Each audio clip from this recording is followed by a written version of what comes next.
जय हिंद दोस्तों। आज आप लोगों का हमारे YouTube channel RNR classes NCERT में फिर से हार्दिक स्वागत है। और आज हम लोग जो पढ़ेंगे वो क्लास 12 का NCERT भूगोल का सबसे महत्वपूर्ण चैप्टर जल संसाधन। और जल संसाधन का हम पिछले 2 वीडियो लेक्चर में पहले से ही विस्तृत अध्ययन कर चुके हैं और पुनः हम उसके आगे मतलब अगले टॉपिक की ओर बढ़ेंगे। तो आज का जो पहला टॉपिक है क्या है, भौम जल संसाधन। क्या है भौम जल संसाधन? भौम जल संसाधन से हम लोग पिछले दोनों वीडियो में अच्छी तरीके से परिचित हो चुके हैं। तो आगे बढ़ते हैं। इसमें है पहला जो नोट किए हैं हम, पुनः पूर्ति योग्य भौम जल संसाधन। मतलब भारत में जो पुनः पूर्ति योग्य मतलब पुनः उपयोग करने योग्य जो जल संसाधन की मात्रा है वो कितना है, 432 घन किलोमीटर। कितना है? 432 घन किलोमीटर जल की मात्रा ऐसी है जो कि पुनः पूर्ति योग्य है। और बात करते हैं उत्तर पश्चिमी प्रदेश, यानी कि भारत का जो उत्तर पश्चिमी प्रदेश यानी राज्य है और दक्षिण भारत के जो राज्य है वहाँ के जो नदियाँ बेसिन है, नदी बेसिन से हम लोग पहले ही परिचित हो चुके थे कि नदी बेसिन उसको बोलते हैं एक नदी जिस मतलब कि उस वैसा क्षेत्र जहाँ से नदियाँ जल को प्राप्त करती है वो क्या कहलाती है, नदी बेसिन के भौम जल अपेक्षाकृत अधिक उपयोगी है। मतलब कि उत्तर पश्चिमी प्रदेश तथा दक्षिणी भारत के नदी बेसिन जो है अन्य नदी बेसिन की तुलना में क्या है, वहाँ का जल जो है क्या है, अधिक उपयोगी है। अधिक उपयोगी के मतलब से ये समझ में आता है कि वहाँ का जल क्या होता है, अधिक उपयोग में लाया जाता है। अगर राज्य के नाम की बात करें तो पंजाब, हरियाणा, राजस्थान, तमिलनाडु, यहाँ पर क्या होता है कि यहाँ के नदी बेसिन के जो भौम जल होते हैं उसको क्या किया जाता है, सबसे अधिक उपयोग में लाया जाता है। साथ ही साथ छत्तीसगढ़, उड़ीसा और केरल का जो है बहुत कम ही जल इसका उपयोग में लाया जाता है। यहाँ पर नदियाँ हैं लेकिन इसके बावजूद भी वहाँ के जल सही मात्रा में उपयोग में नहीं लाए जाते हैं। लेकिन कुछ राज्य की बात करें जैसे गुजरात, यूपी यानी उत्तर प्रदेश, बिहार, त्रिपुरा, महाराष्ट्र, यहाँ पर जो जल संसाधन का उपयोग किया जाता है वो मध्यम दर में किया जाता है। मतलब कि ना ही अधिक किया जाता है और ना ही कम। लेकिन और अन्य राज्यों की बात करें तो वहाँ पर भौम जल संसाधन की मात्रा ही कम है, जिसके चलते वहाँ का जिक्र इस लेक्चर में हम लोग नहीं करेंगे। अब हम लोग अगले टॉपिक की जो बढ़ने जा रहे हैं वो क्या है, लैगून और पश्च जल। ये लैगून क्या होता है? लैगून क्या होता है कि जो समुद्री तट रेखा होते हैं, जैसे कि भारत का जो समुद्री तट रेखा है, यहाँ आपका हो गया गुजरात और यहाँ पे आपका हो गया पश्चिम बंगाल यानी कि वेस्ट बंगाल। यहाँ से जो रहता है, यहाँ क्या है, भारत का दक्षिणी छोर जो है ये क्या है, समुद्र से घिरा हुआ है। और इसी के बगल वाले मतलब कि भूमि स्थलीय भाग को क्या बोलते हैं, तटीय क्षेत्र। यानी कि समुद्र के किनारे वाले भाग को ही क्या बोलते हैं, तटीय प्रदेश। क्या बोलते हैं, ये सब क्या हो गया आपका, तटीय प्रदेश। और यहाँ पर जो हम लोगों ने बात किया है कि भारत की समुद्री तट रेखा का विशाल होना, मतलब कि भारत की स्थलीय सीमा जो है मतलब समुद्री सीमा जो है बहुत लंबी है। क्या है, बहुत लंबी है। और साथ ही साथ क्या है, टेढ़ी मेढ़ी।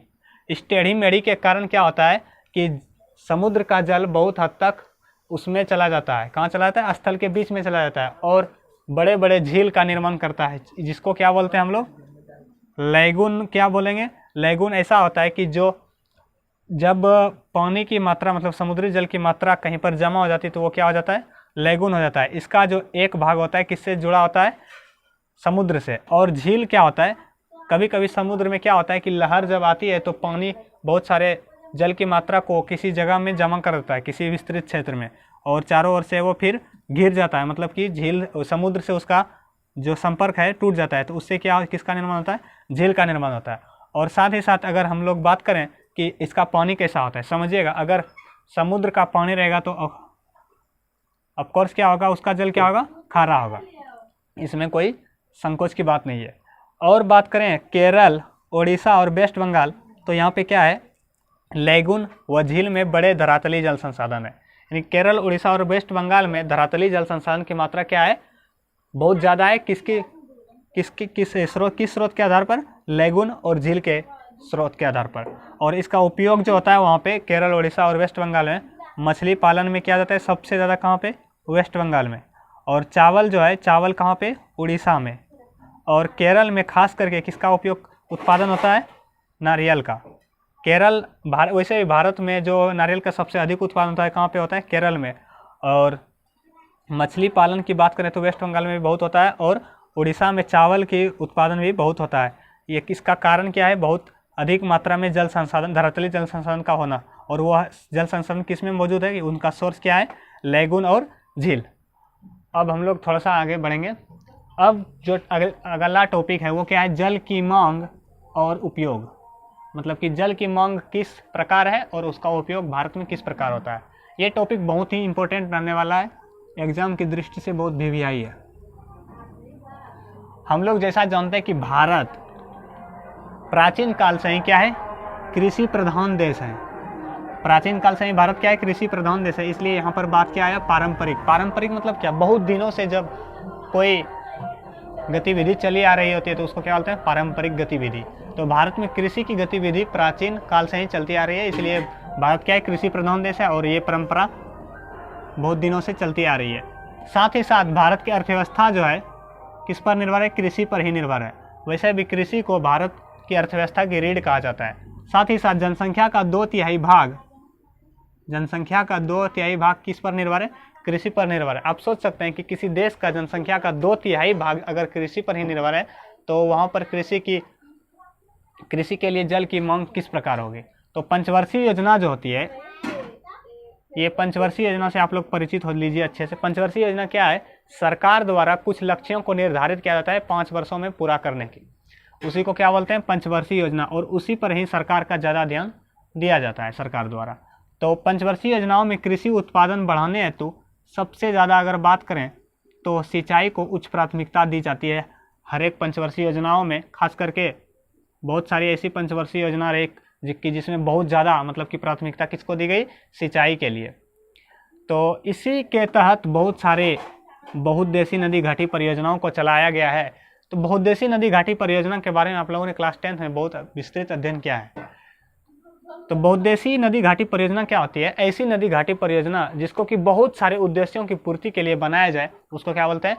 बहुउद्देशीय नदी घाटी परियोजना। तो इसमें कौन कौन से हैं मुख्य?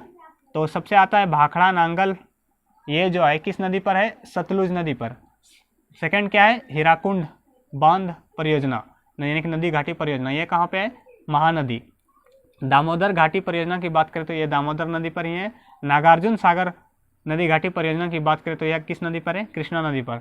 साथ ही साथ इंदिरा गांधी नहर परियोजना की बात करें तो ये सतलुज और व्यास नदी दोनों पर क्या है? ये परियोजना चलाई गई है दोनों नदी के ऊपर। साथ ही साथ बात करते हैं कि धरातलीय और भौम जल से हम लोग पिछले वीडियो लेक्चर में ही डिस्कस इसका कर चुके हैं। तो धरातलीय और भौम जल का सबसे अधिक जो उपयोग होता है किस में होता है? कृषि में होता है। साथ बात ही इसमें पहले ही हम लोग किए थे कि भारत क्या है? कृषि प्रधान देश है, और साथ ही साथ जनसंख्या भी यहाँ पर बहुत ज़्यादा संख्या में निवास करती है। तो जाहिर सी बात है कि कृषि का उपयोग मतलब कि कृषि की उपलब्धता भी उतनी अच्छी होनी चाहिए। निष्कर्ष क्या निकलता है कि भारत में जल की मांग सिंचाई की आवश्यकताओं के लिए अधिक। अगर जनसंख्या आपके पास अधिक होगी तो खाद्य पदार्थ की आपूर्ति भी क्या करनी होगी? अधिक करनी होगी। और अगर आपके पास सीमित क्षेत्र है, यानी कि कृषिगत भूमि बहुत कम है, यानी कि सीमित है, और जनसंख्या उसकी तुलना में अधिक है, तो क्या होना चाहिए कि कृषि की उत्पादकता अधिक होनी चाहिए। और कृषि की उत्पादकता अच्छी होने के लिए हम लोगों को क्या चाहिए? सिंचाई के लिए पानी की आवश्यकता भी अधिक होगी। तो क्या है? भारत में जल की मांग सिंचाई की आवश्यकताओं के लिए अधिक है। क्वेश्चन आ सकता है कि भारत में जल की मांग क्यों अधिक है? तो बोल सकते हैं कि भारत में जल की मांग सिंचाई की आवश्यकता के लिए अधिक है क्योंकि भारत की जनसंख्या क्या है? बहुत अधिक है। अब बात करते हैं कृषि में जल का उपयोग।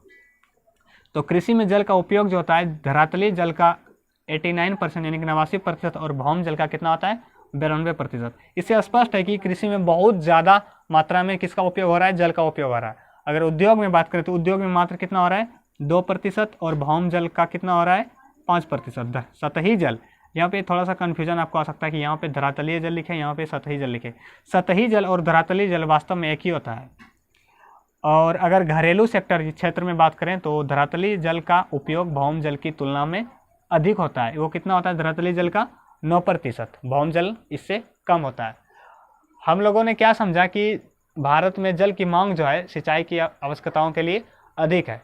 और साथ ही साथ बात करेंगे कि भारत में अभी धीरे धीरे क्या हुआ है, उद्योगों की संख्या में वृद्धि हो रही है। मतलब कि भारत जो है अभी किससे गुजर रहा है, औद्योगिकरण से गुजर रहा है। किससे? औद्योगिकरण से। ये औद्योगिकरण क्या होता है समझिएगा। जब किसी क्षेत्र में उद्योगों की संख्या में लगातार वृद्धि हो रही हो तो उसको क्या बोलते हैं, इस प्रक्रिया को क्या कहते हैं, औद्योगिकरण कहते हैं। तो भारत में अभी बहुत बड़े बड़े उद्योग बन रहे हैं, जिससे क्या होता है कि उसके जल की मांग भी बढ़ती जा रही है। और हमको जहाँ तक लगता है कि उद्योग में जल की बढ़ते मांग के कारण यहाँ पर जो सिंचाई में भी जो जल की अधिक बढ़ती मांग है, तो कहीं ना कहीं यह सोचने वाली बात है कि आने वाले समय में जल की कमी भारत को महसूस हो सकती है।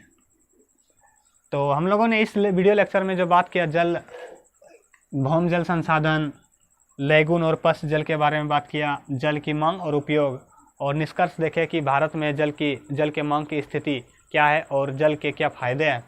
और हम आशा करते हैं कि आप लोगों को इस वीडियो लेक्चर में बहुत अच्छी तरीके से विभिन्न तरह के टॉपिक समझ पाएँ। और अब जो अगला लेक्चर हम लोग अपलोड करेंगे उसमें नेक्स्ट टॉपिक को पढ़ेंगे। धन्यवाद।